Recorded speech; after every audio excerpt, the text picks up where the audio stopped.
Sir आज हम दो बहुत बड़े यंगस्टर को कंपेयर करने वाले हैं। एक तरफ है इंडिया के यंग टैलेंट अभिषेक शर्मा, दूसरी तरफ है साइम अयूब। दोनों हाल में बहुत अच्छा परफॉर्म करके आए हैं। अभिषेक शर्मा की बात की जाए तो आईसीसी रैंकिंग में पहले नंबर पे मौजूद है, दूसरी तरफ साइम अयूब की बात की जाए तो वो टॉप 10 में नहीं है।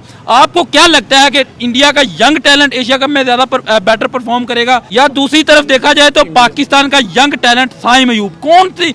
कहाँ पे आपको लग रहा है कि कौन सी टीम का पलड़ा भारी होने वाला है? देखो, हमारे पास पाकिस्तान टीम के अंदर अगर अच्छा बैट्समैन आ जाते हैं या अच्छा बॉलर आ जाते हैं तो सबसे पहला हम उसके जो इस्तेमाल करते हैं ना उसको हम गलत जगह पे यूज़ करते हैं। ठीक है ना। असल बात ये है कि जो हमारे कोई सीरीज़ भी हो ना छोटा मोटा तो हम मेन बॉलरों के लगाते हैं, मिड बैट्समैनों के लगाते हैं। इंडिया आपको पता है वो किस तरीके से खेलता है, वो हमेशा याद रखते हैं कि जिस अफगानिस्तान के साथ दौरा है तो वो उस हिसाब से खेलता है। ठीक है ना, उसी तरह प्लेयर अंदर डाल देते हैं। अभिषेक शर्मा और साइम अयूब की अगर बात करी देखा जाए ना तो उन्होंने अभिषेक शर्मा को एक हीरा समझ के मतलब अपने पास रखा हुआ है और वो उन्होंने इस टैलेंट पे और उस जगहों पे डाल दिया उसको कि ना अभी तक उसको कोई इतना बड़ा इंजरी सामने आया हुआ है और उसको जो प्रेशर वगैरह है उनको हटाने के लिए उसको हर तरीके से वो सपोर्ट करते हैं। कोई भी प्लेयर हो, सिर्फ अभिषेक शर्मा नहीं, कोई भी हो। लेकिन अगर हमारा सैम को देखा जाए तो हमने ना उसको न्यूजीलैंड के खिलाफ ज़्यादा खेला है। ठीक है ना, जो साइम अयूब है, लेकिन उसका जो अभी बेसिकली पीछे की जो उसका इंजरी हुआ है ना उसके बाद अगर हो सकता है मुझे इस तरह टैलेंट नजर नहीं आते, लेकिन इससे पहले वो अच्छा खेलता था जैसे ऑस्ट्रेलिया में। उसमें ये क्या वजह है जो बंदा हमारे पाकिस्तान में इंजर्ड होता है उसके बाद उसकी परफॉर्मेंस वैसी नहीं रहती?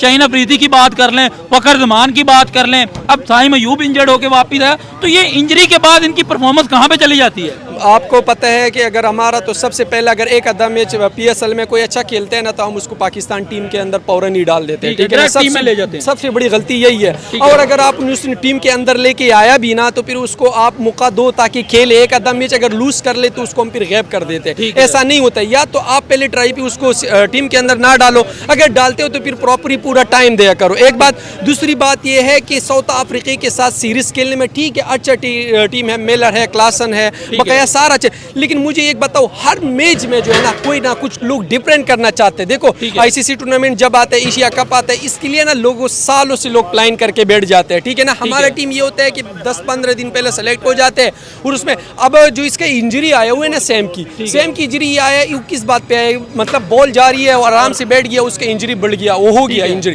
तो इंजर आप उनको इस छोटे मतलब आईसीसी इस चीज़ों में डालते हो, ठीक है उसका टैलेंट मतलब हौसला बढ़ जाता है इस तरह कपों में। लेकिन बेसिकली पाकिस्तान की टीम की जो भी प्लेयर होता है अच्छे से अच्छा प्लेयर भी होता है। अब साइम अयूब और देखो हमारा शाहीन, नसीम शाह और ये रऊफ, ये क्यों मार्क आते हैं और इनसे जब ये 4-5 ओवर फेंकते हैं तो बड़ा अच्छा स्पेल भी आता है, सब कुछ एंड पे ये मार्क आता है। क्यों है? क्योंकि उनके पास जो स्पीड होता है वो सब कुछ वो बिल्कुल 6 ओवर के बाद जो उनके साथ वो बात की जाए तो इंडिया अपने टैलेंट को रेस्ट देता है, बुमराह को रेस्ट देता है, हमारी टीम। लेकिन मैं जो सवाल करना चाह रहा हूँ वो ये है कि वो इसलिए रेस्ट देते हैं कि उनके पास टैलेंट है, हमारे पास बाकी प्लेयर कहाँ से हम लेके आए? देखो बात सुनो, आप इंडिया के साथ अपनी टीम को इसीलिए वे कंपेयर नहीं कर सकते हो कि इंडिया जो है ना वो एक ऐसी क्रिकेट खेलते हैं कुछ टाइम। अब ऑस्ट्रेलिया और इंग्लैंड की बात कर रहे हो ना, अब 1.5 साल बाद जो है ना वेट कर लो, उसके बाद आपको दुनिया का लोग ऑस्ट्रेलिया को मानता था, इंग्लैंड को मानता था, लेकिन जिस माइंड सेट से वो जो है ना ये इंडिया खेलते हैं ना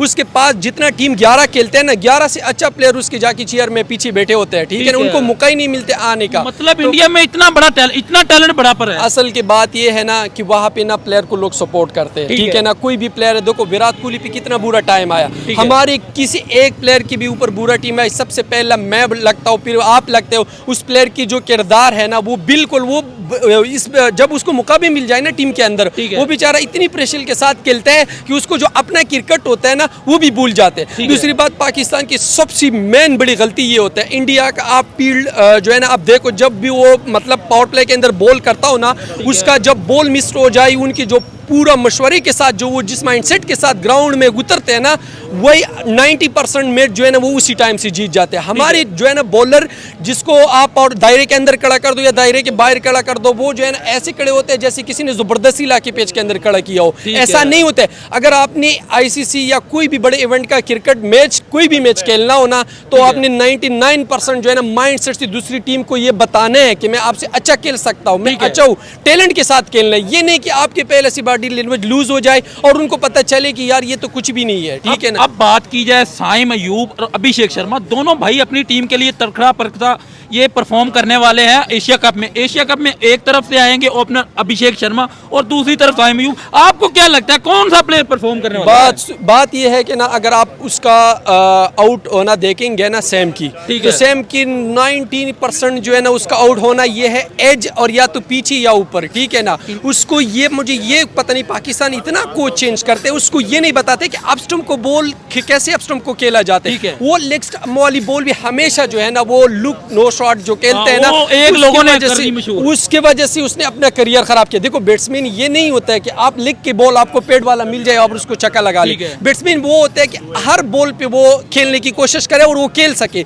हमारे पास टाइमिंग नहीं है। देखो रिजवान हमारे पास है, वो सिर्फ लिग को खेलते हैं। सैम हमारे पास है, वो सिर्फ लिग को खेलते हैं। हमारे पास कोई भी एक बाबर आजम वगैरह है जो थोड़ा बहुत स्ट्रोक खेलते हैं। बकाया पाकिस्तान के अंदर हर प्लेयर का एक कमजोरी होता है। इंग्लैंड को हो गया, ऑस्ट्रेलिया हो गया, इंडिया हो गया, उनको सबको पता होता है कि कौन सी स्टेज पे कौन सा प्लेयर आए और उसको कौन सा बॉल फेंकने, ठीक है। उस हिसाब से उन्होंने बॉलर लगाने। कुलदीप यादव किस बैट्समैन के खिलाफ लगाने बॉलर, वो जो है ना फखर जमान के पीछे, वही जब भी फखर जमान खेलता हो आप देखो कुलदीप यादव को लेके आते हैं, वो उनके साथ खेल ही नहीं पाते। वो हर कमजोरी आपका प्लेयर की मजबूरी क्या है, क्योंकि वो एक साइड से खेल सकते हैं, दूसरी बॉल वो खेल ही नहीं पाते हैं, वो अप स्टंप वाली बॉल।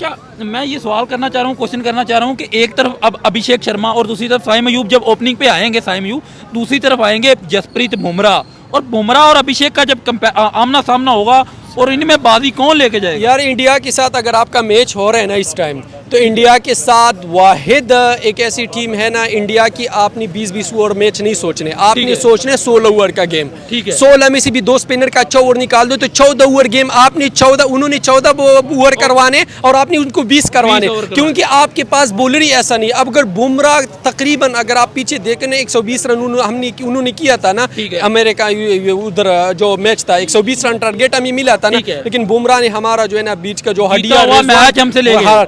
अगर आपने इंडिया के साथ खेलने तो ये माइंडसेट से खेलने कि बुमराह का जो 24 बॉल है ना उसमें आपने समझने कि अगर आपने विकेट भी बचाओगे ना तो बड़ी बात है, क्योंकि बुमराह आजकल दुनिया में मैं मानता हूँ कि सबसे बेहतरीन बॉलर बन चुका है और T20 के लिहाज से तो बहुत बेस्ट है वो। पाकिस्तान और इंडिया कौन सी टीम कितने % आपको लगता है जीतने वाली है और कौन सी टीम?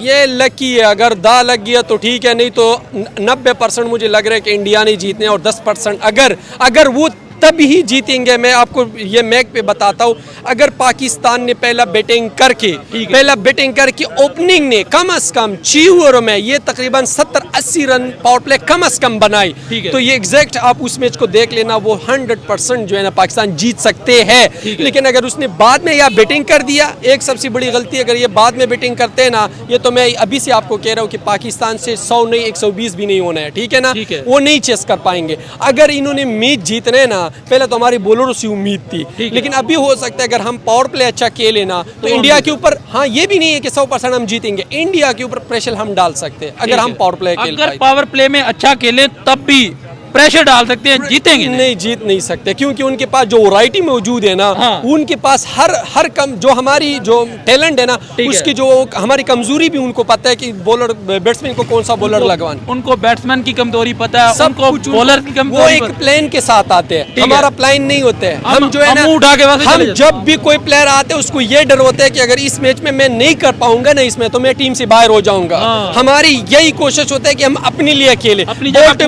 आज कल आप ऑस्ट्रेलिया की क्रिकेट उठा के देख लो, इंडिया की उठा के देख लो, न्यूजीलैंड की उठा के देख लो, वो जब वो ये नहीं देखता है कि पहला ओवर है उस पर मैं आ जाऊँ, वो पहले बॉल से ही स्टार्ट कर देते। T20 का आप जो क्रिकेट का मॉडल क्रिकेट चल रहे हैं ना, उसमें ये नहीं होता है कि ये यॉर्कर है उस पर स्टॉप कर लो या ये उस पर सिंगल ले लो, सिंगल मिंगल नहीं होता है, बस आपने चक्के और चौके लगाने, उसमें ये डबल सिंगल ये चीजें T20 में नहीं चलते हैं, ठीक है ना। जैसे T10 चल रहा था, आपने इसी माइंडसेट से खेलना है कि ये 10 ओवर का मैच है, आपने 20 का भी नहीं देखना, क्योंकि 10 जो है वैसे ही गुजर जाते उसको तो पता ही नहीं चलते। आपने इस माइंडसेट में लगाना है कि मैंने T10 मैच खेलना है, चाहे मैं आउट भी हो जाऊं, आउट होता है ये नहीं हमारी देखो एक तो सबसे बड़ी मेन गलती हमारे, अगर हमारा टेकिंग क्रिकेट हम कितनी दफा हमने कोशिश किया, लेकिन हमारा अगर 2 आउट हो जाए ना तो अगला भी आ जाते हैं, वो अटैक नहीं कर सकते, ठीक है ना।